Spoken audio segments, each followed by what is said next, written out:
I was doing my research on the events of 23rd, the day Uhuru Kenyatta cancelled his flight to Dubai in a meeting that they were supposed to share table with William Samoei Ruto. And there is one thing I can tell you, that sometimes it's good to work with your principles, and Uhuru Kenyatta is not the man that President Ruto think is the man that will take everything as favors. I want to request you to make sure you watch this video to the end, because I'll take you through what exactly happened and what is really be seen as the reason behind the hullabaloo that has been going on around former President Uhuru Kenyatta. Kindly subscribe and allow me to remind you early enough that I'm running a fundraiser, small fundraiser for a close family member that is ill. And I've just pinned my number there. That little support you can get, I'll highly appreciate. I needed, I've gathered around 24,000, yes, 24,000. And I want to say thank you very much for those who support. I'm glad that you'll receive the end of it. Now, William Samoei Ruto, Uhuru Muigai Kenyatta were supposed to meet in Dubai on 23rd January for signing of a peace deal between Rwanda and DRC Congo as fruits of what would be known as Uhuru's Nairobi's peace process. Uhuru has been the lead facilitator for the talks to negotiate peace deal between Rwanda and DRC, especially on the rebel forces. And Uhuru pulled out last minute, sending Ruto into panic. He was appointed by there, I realized, kumbe he was appointed on that position on 22nd of July, some 2 weeks before the last year's general election. So Ruto had nothing to do with Uhuru Kenyatta's appointment on that position. But what exactly happened? That's what I wanted to get. Don't miss out. This meeting was supposed to be attended by Uhuru Kenyatta, and who is the lead facilitator, and the East African heads of states, that is Ruto, Paul Kagame of Rwanda, and Congo's Felix Tshisekedi. So this is what happened. The invitation was sent for the leaders, and the one for Kenya was sent on 19th, not on 19th, on 13th of January. The Dubai monarch sent invitations for the meeting. So the ones in Kenya were sent on that day, 13th. So as that was going on, Uhuru Kenyatta's personal assistant, personal secretary, a gentleman known as Patrick Mburu, sent a letter containing the names of Uhuru Kenyatta's delegation, and it was sent to the embassy on 19th of January. I want you to follow this because this is what will make you understand it. 13th invitation letters were sent to all, Uhuru, Ruto, and the Tshisekedi. Then Uhuru's delegation, the names of those who were to accompany go with Uhuru Kenyatta were sent to the Ministry of Foreign Affairs for facilitation. Remember, this facilitation included visa, accommodation, and the other hospitality needs that are supposed to come with it. And also, it has to be to the standard of the former president, or the standard of the president. Now, according to this report, Uhuru Muigai Kenyatta submitted names of 17 people that were supposed to be with him, and most of those, and some of them included his security personnel. Now, most of those what happened after sending it on 19th, then there comes the drama. Ministry of Foreign Affairs, led by Alfred Mutua, said that in line with a direction of having austerity measures that are being put by the government, they decided to cut down on Uhuru Kenyatta's delegation. According to what I've gathered, it was reduced from 17 to 5, less than 7. Let me say that, less than 7. So when what they were saying is that that money, or rather hiyo pesa ilikuwa imetumika hapo, it was on austerity measures. And Uhuru Kenyatta had said this, William Ruto had said that they're going to reduce the number. So on that, what anchored the president, former president, was the budget was not, according to him, by Kenyans taxpayers' money. Because Uhuru Kenyatta had said earlier, remember in one of the, when there was a problem with rather coordinating this stuff, he said that he was part of the team that fundraised for that money, fundraised the funds for that process, and of course it was not being funded by taxpayers' money. This is not the first time that Uhuru Kenyatta, this peace process was having a hiccup. Here in Nairobi, there's a time president complained that those who are supposed to be part of that had not even been well taken care of. Kitu ambaye haina mpangilio mwema haiwezi isha vyema. Si ni kweli? Si ni kweli? Na mnajua tulikuwa na Nairobi 1 na tukamaliza vizuri. Lakini nasikitika kusema ya kwamba wale ambao wametupangia mkutano huu wa Nairobi 3 wako na kasoro kidogo. Wako na kasoro.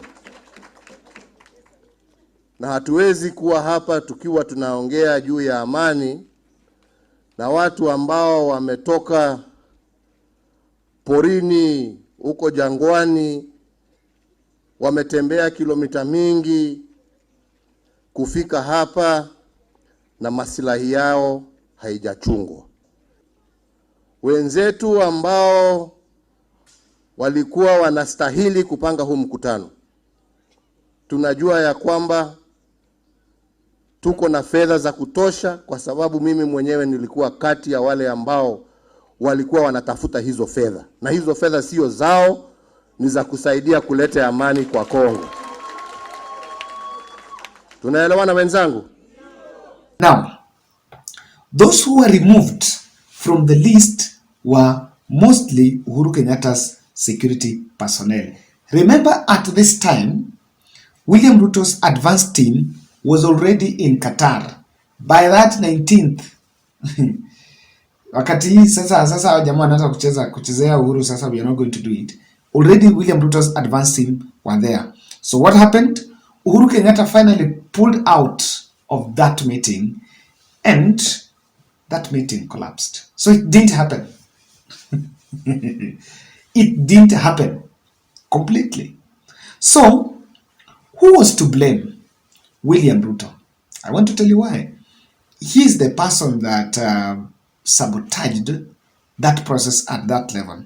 So from that, it is the very day on that 23rd when that meeting was supposed to be held, is the very day that Raila Odinga was holding the Jacaranda rally. Now, if you have been keen, from 23rd of January, Uhuru Kenyatta has been the talk of town, because out of that anger, the truth here is William Ruto was shamefaced in the eye of the international community, and whether it was intentionally, deliberately or not, but to those who are vouching for the peace in that area, in the process, they did not feel comfortable with William Ruto.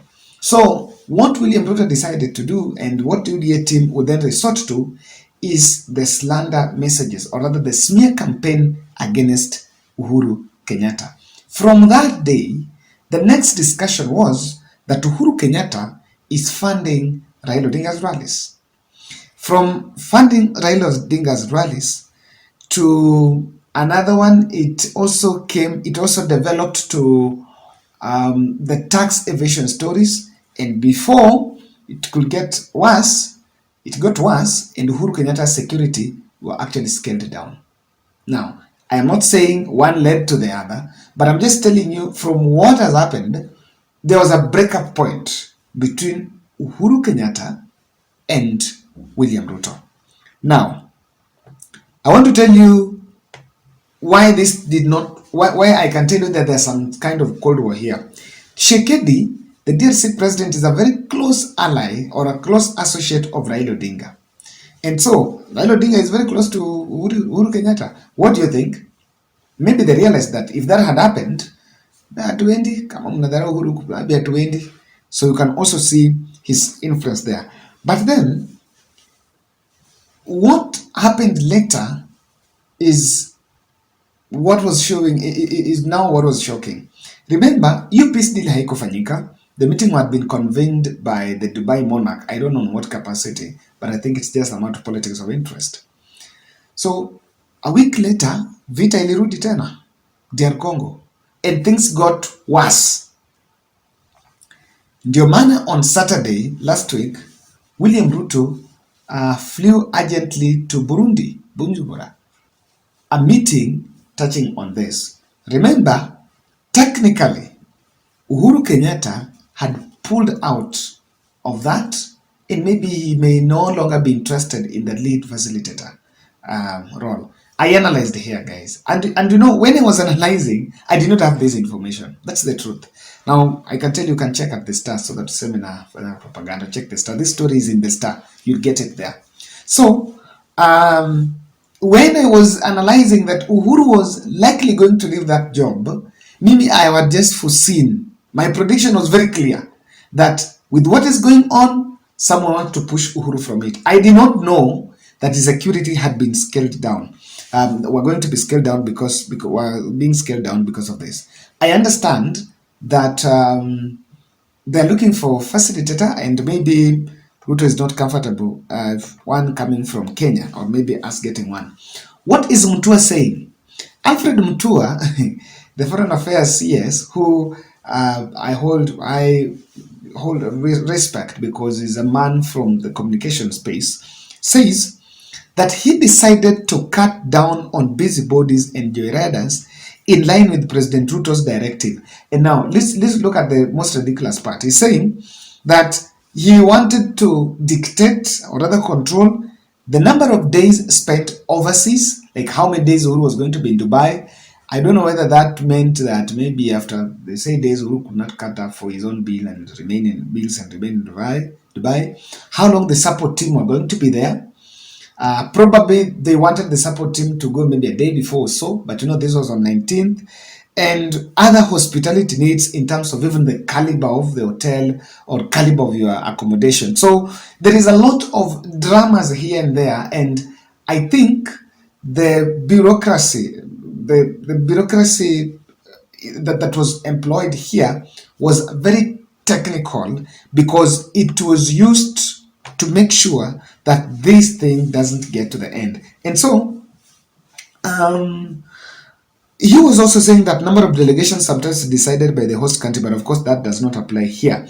The other reason why what Mutua is also saying is that DRC were non-committal, but that is not the gist of it. So what I'm wondering here is simple, that between a war with Uhuru Kenyatta here and the peace deal in DRC, would we be wrong if we say that maybe our HOS, head of state, our HOS, is not so much interested in the peace deal in DRC? Would we be wrong? Because tulikataza, we frustrated Uhuru, and Uhuru left it, and so, and again, the violence, there was resurgence in the violence. I remember even Nyaga, one of our soldiers there, alikuwa anaongelesha sana vibaya. I remember that clip someone was saying, alikuwa anaongelesha sana vibaya somewhere there. So are we really committed in this?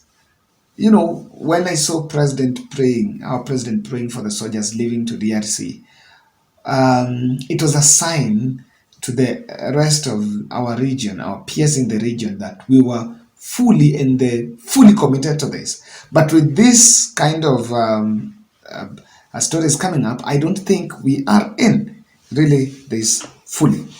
Ruto is played the weak link in the DRC peace talk, and this has denied Uhuru Kenyatta accolades if he was to get this. But it could also mean that there are foreign interests, that conflict of interest here.